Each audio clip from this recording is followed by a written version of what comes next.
Norman Kota, the old man on the beach. War is for the young, or so conventional wisdom goes. During the Second World War, the average age in the American military was the mid-20s, with those of more advanced years generally excluded from combat roles. There are some, however, who defied this conventional wisdom and served their country regardless of age. This is the story of one of the oldest soldiers on Omaha Beach. Norman Daniel Kota was born on May 30th, 1893 in Chelsea, Massachusetts. He was a student at Worcester Academy, where he was an avid football player.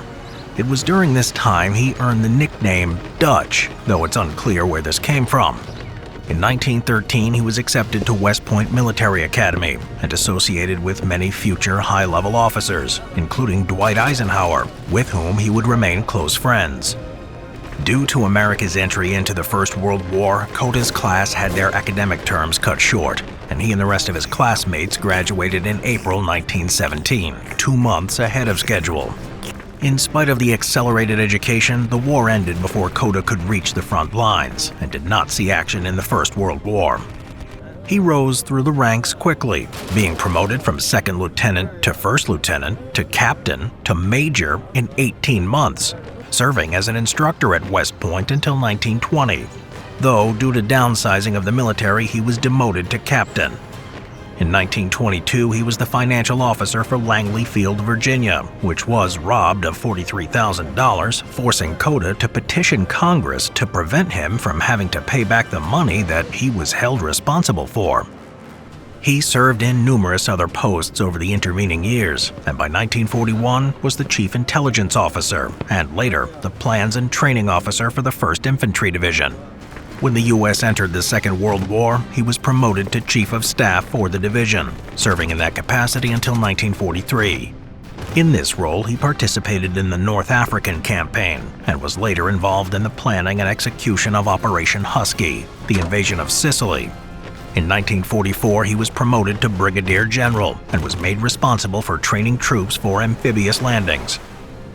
It was during the Normandy landings that he would make his greatest mark on history. In the lead-up to Operation Overlord, he was again reassigned, this time made the executive officer of the 29th Infantry Division. They, along with his former unit of the 1st Infantry Division, were tasked with assaulting a section of the Normandy coast, codenamed Omaha Beach. Kota had misgivings about the operation, believing that the timing of the dawn landing was too late and that a pre-dawn assault would be more effective, but was overruled by High Command, who stated that air and naval support for the invasion would need daylight to be effective. Kota would join his troops for the landing, and at 51 years old, was the second oldest man to land that day, after Theodore Roosevelt Jr. on nearby Utah Beach, who was 56. On June 6, 1944, British, American, and Canadian forces engaged in the largest amphibious operation in history. When the Allied forces hit the beach, they were met with a hail of machine gun, rifle, and mortar fire from the heavily entrenched German positions. The first wave suffered heavy casualties, particularly at Omaha Beach, and the attack stalled out. In the second wave, Kota landed at 7:30 a.m., which was under heavy fire from the Germans, and at least 3 men on his landing craft were killed as they disembarked the craft. What he found there was confusion, with the men of the 29th disordered and floundering on the beach. As the highest-ranking officer, the task of rallying the men and bringing order to chaos fell to Kota. In this decisive moment, he didn't hesitate. With withering gunfire and mortar shells falling around him, the general strode up and down Omaha Beach, seemingly without regard for his safety, rallying his men and leading them forward, coordinating their efforts and bringing much-needed leadership to the beleaguered soldiers. At one point, he came across a group of men hunkered down to avoid enemy fire. "Which unit do you belong to?" he asked the men. One of them replied, "5th Rangers." Kota then bellowed out, "Well then, Rangers, show the way." Though the exact wording of this exchange varies depending on the telling, the phrase "Rangers lead the way" has been adopted as the official motto of the U.S. Army Rangers. Another quote has been attributed to Kota on that fateful day. Attempting to urge his men, he declared that, quote, Gentlemen, we are being killed on the beaches. Let's go inland and be killed." End quote. While it would be something in Coda's bombastic character to say, it was actually said by Colonel George Taylor of the 1st Infantry Division further down the beach. Under Coda's leadership, the men advanced, scavenging whatever weapons and equipment they could find until they reached a barricade of barbed wire. Under Coda's direction, Bangalore torpedoes, long metal tubes packed with explosives, were placed under the obstruction, then detonated. With the way clear, some of the men rushed forward into the breach, and one was cut down by German machine gun fire. The rest froze and took cover, unwilling to risk attacking this choke point that was clearly being covered by the enemy. Knowing the situation was critical and the men's morale hanging by a thread, once again Coda took decisive action. In spite of the danger, he stood and advanced into the gap, urging the men on.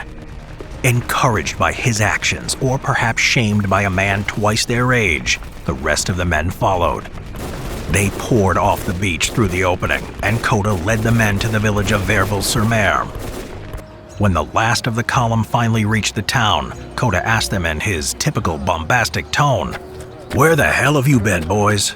In the initial aftermath of the invasion, he continued to be a source of inspiration for his men. On June 7th, he was one of the first to enter the town of Isigny, striding boldly without any fear of German snipers. And on June 11th, stood unflinching at a road junction while under fire, joking with his men to calm their nerves. After leading his men to success on D-Day, Coda was reassigned as commander of the 28th Infantry Division in August 1944. He and the 28th campaigned across France and were selected to represent American forces in the Victory Parade, which celebrated the liberation of Paris. Coda and the 28th participated in the Battle of Hurtgen Forest, which began in September 1944. Coda had misgivings about the operational orders he was given. The 28th was sent to advance along 3 separate prongs, which would spread the division thin over 150 miles of frontage. His concerns were disregarded, and during the fighting, portions of the 28th were forced to retreat after suffering heavy casualties. While this was partially due to the difficult orders, Coda also made tactical errors of his own, such as not sending out proper reconnaissance of the objectives and not making full use of the armored forces assigned to him out of concern that the terrain was unsuitable for their use. This unfortunate incident is a blemish on what would otherwise be a sterling reputation. After the debacle of Hurtgen Forest, he was given an official reprimand, though he was allowed to stay as commander of the 28th, a position which he held for the rest of the war, though his hopes of being promoted to corps commander were dashed forever. After the war, Coda retired from the Army in 1946 and became the Civil Defense Director for Montgomery County, Pennsylvania. He would die on October 4th, 1971, and would be buried at West Point. During his career, Norman Daniel Coda would receive numerous medals, including the Army Distinguished Service Medal, Silver Star Medal with Bronze Oak Leaf Cluster, Legion of Merit with Bronze Oak Leaf Cluster, Bronze Star Medal with Bronze Oak Leaf Cluster, and a Purple Heart. He also received several foreign awards, including the British Distinguished Service Order and the French Croix de Guerre.